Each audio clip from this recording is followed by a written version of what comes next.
We're going to make a transition here. Our next guest, and I'm going to introduce her after the break, is somebody that I highly admire and respect, and we've had her on before. She wrote a great book called Joni and Ken, Joni Eareckson Tada, but she also did a fantastic song that was nominated for an Oscar, then all of a sudden was unnominated. And we're going to play that song for you before we introduce our guest. Alone, Yet Not Alone. I'm alone, yet not alone. God's the light that will guide me home. With His love and tenderness, leading through the wilderness, and wherever I may roam, I'm alone, yet not alone.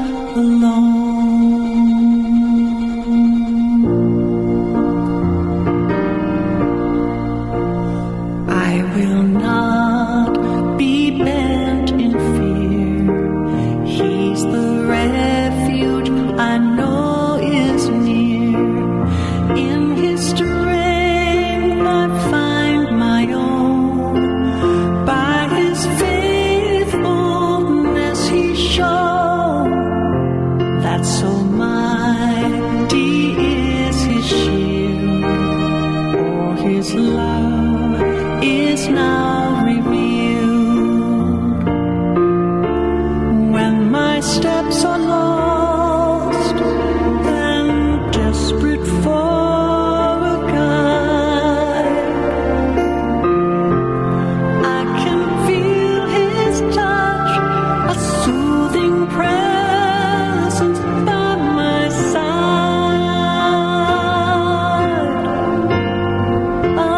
Alone, yet not alone, not forsaken when on my own. I can lean upon His arm and be lifted up from harm. If I stumble or if I'm thrown, I'm alone, yet not alone. When my steps are lost and desperate for a guide,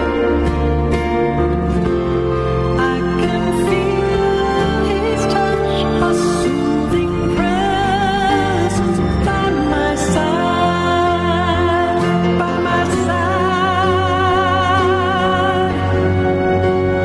He is for me with His love.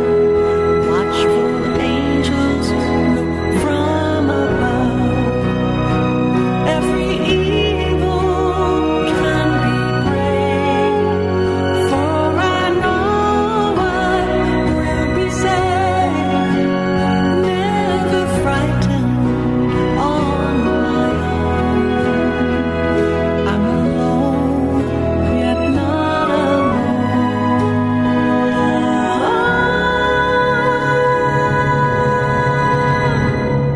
I'm alone, yet not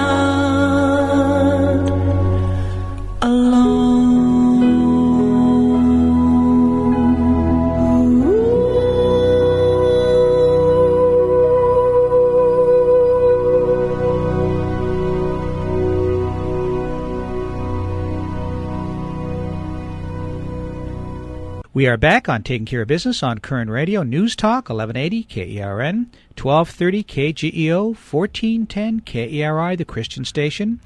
Now we're on 1000 KKIM in Albuquerque, New Mexico, and 3 times a week on the Internet nationwide through knookmedia.com.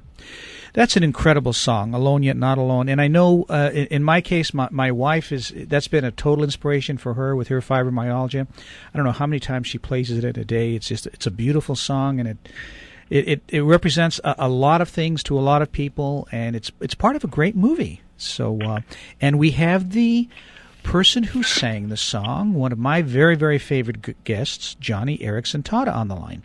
Joni, welcome to Taking Care of Business. Thank you. So good to talk with you, Marty, and of course all our friends listening. Yeah, welcome back, I should say. This is we did this about 6 months ago, and it was a great show. I really, really enjoyed it with Ken, and I'm still going to take Ken up on that hunting trip he was talking about. So you should. You have a good time. Is that what he's doing now? He's off doing the hunting, or? Absolutely. We're not hunting. This is the week that my husband is up in Montana, and he is fly fishing with a group called the Wild Adventure. He and his good friend Jan Janora put this together for men who are interested in fly fishing. Plus, they do some great books discussions and have great meals and tell their stories, and it's all in the beautiful Madison River Valley Range. So if any men are listening and are interested, you can go to the Wild Adventure website at twa.us, and you'll get all the details there. And it's funny, I said hunting, I meant fly fishing. I apologize. But yep, he's a fly fisher. He is. Yes. I'm not a hunter. I'm a fisherman. So, but I want to talk a little bit about the song. What an incredible song that is. Now, you didn't write it. Or did you write it as well, or? No, I did not write the song Alone Yet Not Alone. Let me explain how I got involved.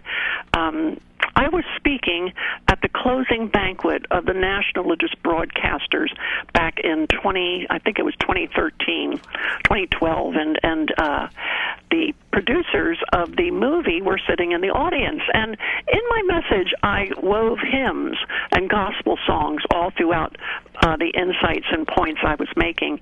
And when they heard me sing from the platform, the producers really liked it, and they approached me afterward and asked if I would please consider singing the theme song for their movie that was in production called Alone Yet Not Alone.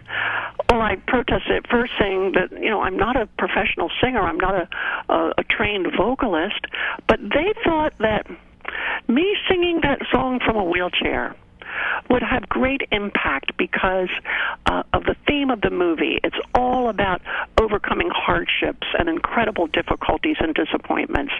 And the words of the song, of course, are very beautiful and very inspiring as well. So I went to a little recording studio in Santa Monica late that fall and recorded it and thought that was it. And then come January of 2014, I learned that the American Academy of Motion Picture Arts and Sciences had nominated it for an Oscar in the Best Song category. Well, I just couldn't believe it. I was just blown away. I never anticipated this. But it was quite fun to have a song that I sang actually be up for an Oscar. Now, Joni, was the nomination pulled at one point, or? Well, it was up for about 18 days, and then the Academy came under great pressure from major motion picture companies because Alone Yet Not Alone was such a small-budget film. Mm-hmm. It was a film that only had a very limited release the year before, and although it did meet all the criteria, nevertheless, the Academy came under great pressure, and so they took a closer look at the nomination of the song, and they felt that the composer, who is a former governor in the Academy, they felt that he put undue pressure on his cohorts by sending out an email suggesting that his friends not overlook this obscure little film, Alone Yet Not Alone. It's really out there. Yes, there really is a movie called that, so don't miss it. I mean, he did this to encourage his friends not to overlook this little film amidst all the fanfare of these bigger productions. And they felt that was putting undue pressure on the voting members of the Academy. So the nomination after, I don't know what it was, 16 or 17, 18 days, was pulled. But in the course of those several days and weeks afterward, I had the best time being interviewed by, oh my goodness, Variety magazine, Billboard magazine, Rolling Stones magazine, the Hollywood Reporter. It was quite something to be able to represent the Lord Jesus to all these major film publications. We're having a conversation with Joni Eareckson Tada. And, Johnny, I think the Lord works in strange ways. And I think the fact that it was pulled probably gave you more of an opportunity to speak than had it stayed as a nominee and possibly not win. Oh, absolutely. I was interviewed on Fox News and multiple radio stations and local news, and people just couldn't understand why this song had been pulled, and they felt that the Academy had unfairly caved in to pressure from the major motion picture producers. So it was great fun going on national and local media to explain and answer questions. And the most common question was, well, you're not a trained vocalist. How is it that you came to sing such a song? And my standard reply was, well, that's just like the God of the Bible. I mean, if you read the Bible, God is always picking the unskilled, untrained, ill-equipped, non-professional to get a job done so that when the job is accomplished, everybody will know that God has done it, and it wasn't done by the power or the ability or the brain or brawn of man. And I thought that was a great answer to give, and it certainly sparked a lot of other interesting questions as well. Oh, sure. Now, it's a true story, isn't it? It is. It's a story of a family who immigrated from Germany. I think this was back in the late early 1700s, and they settled in western Pennsylvania, and there was an Indian raid in which several of the family members were killed, but other family members, 2 young girls in fact, were kidnapped by the Indians and taken out into the wilderness frontier. And so it was a long, arduous journey to find these 2 little ones, to see if they were still alive.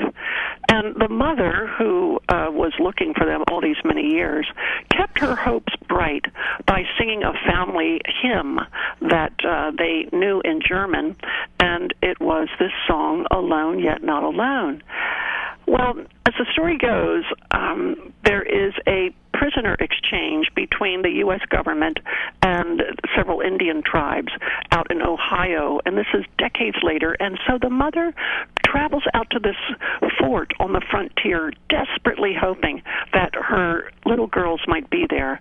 Well, of course, the little girls by now have grown into young women, and no one recognizes anybody, not even the mother. She does not see her children in this crowd of people who were being prepared for this prisoner exchange. And so she's ready to leave the fort discouraged, but then she gets an idea. She starts singing this song, I'm alone, yet not alone. God's the light that will guide me home. And as she sings it, 2 heads perk up in the crowd, 2 women, and they recognize this hymn, even though it has been many years since they spoke German. They remembered that family hymn from when they were little girls, and the family is happily reunited. It is a marvelous story, and if any of our listeners want to read more about it, they can look up the book Alone Yet Not Alone on Amazon.com and get a copy. Johnny, I have to tell you, you just singing that little verse there just sent shivers up my spine again. I love your voice, and I love you with this song. It's perfect. Lori and I we actually went looking for the movie the weekend it opened up, and we had to drive. Let's see, we live in Kern County. We had to drive down to Hermosa Beach to find it. It was the closest place.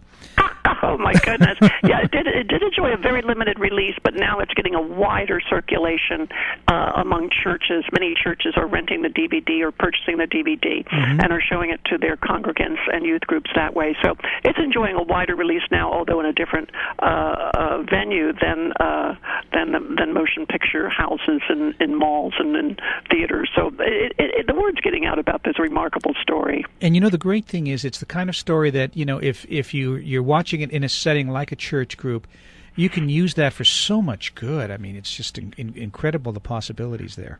Oh, absolutely. And like you said, it is a true story. what happened was that the Leininger family were doing research on their ancestry, and they dug back into their family history and discovered this amazing story.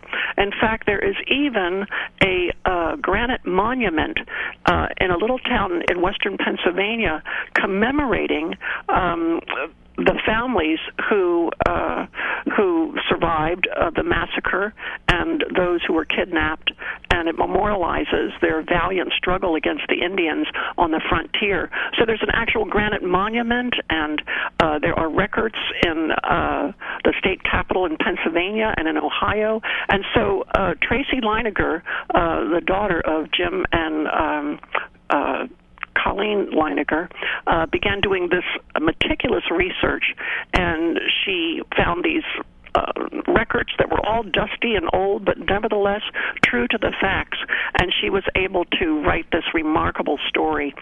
So again, the book is called Alone Yet Not Alone, and it's written by Tracy Leininger. And we've got about a minute left, and Joni, I don't want to not mention your book, because that's a very, very touching book. It's called Joni and Ken. It's an untold love story, and I know it touched my wife and I. It's just an incredible story, and I want to thank you so much for that. I mean, that's just a Marty, that means so much, especially because you and your wife live with a disabling condition. Chronic fatigue syndrome is not an easy challenge to live with physically, and so that my book, that Ken's in my book, helped and encouraged you. I just hope it encourages a lot of your other listeners as well. Mm-hmm. And I highly recommend their website, johnnyandfriends.org. There's some great daily devotionals, the book, the song, the movie. Joni, thank you so much for everything you do, and God bless you. And you're just great. I love having you on. Well, Marty, God bless you, and of course, blessings on all our friends tuning in today. We will see you in 167 hours on Taking Care of Business on Kern Radio News Talk 1180.